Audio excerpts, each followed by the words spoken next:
It was the first snowfall of December in Vermont. The air was still, and every rooftop and pine tree was covered in soft white.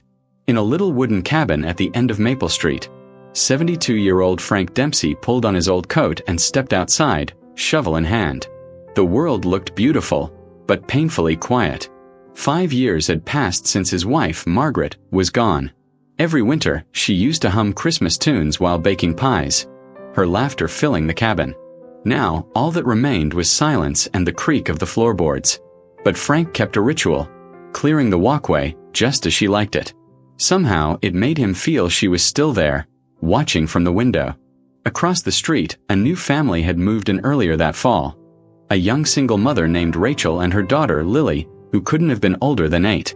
Frank often watched them from his porch, smiling softly as Lily ran to the school bus, her backpack bouncing with each step. That morning, as snow thickened and the wind picked up, Frank noticed Rachel's driveway buried deep. He could imagine her coming home late, struggling to park. Without a second thought, he crossed the street and began to shovel her driveway too. His breath came out in little clouds, his back protested, but he kept going. Helping made him feel alive again, useful again. From that day on, Frank made it his quiet mission. Every morning before sunrise, he cleared not just his own path, but theirs. He never mentioned it, and Rachel never saw who did it. But Lily noticed. Each afternoon she'd run into the yard, laughing, throwing herself into the snow to make angels on the cleared driveway. "Did the snow angel come again, Mommy?" she'd ask, eyes bright. Rachel smiled.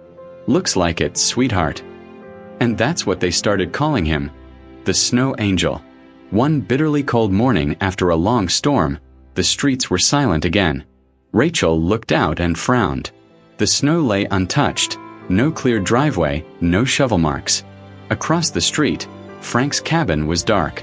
Something in her heart sank. She bundled up and crossed over, knocking on his door. No answer. She called the sheriff.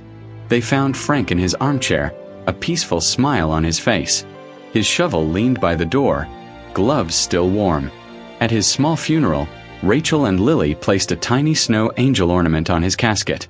"For the man who made our winters warm," Rachel whispered through tears. Weeks later, when the next snow fell, Rachel and Lily were up before dawn. They put on their mittens, picked up Frank's old shovel, and began clearing every neighbor's driveway. And that winter, everyone on Maple Street woke to clean paths and quiet kindness.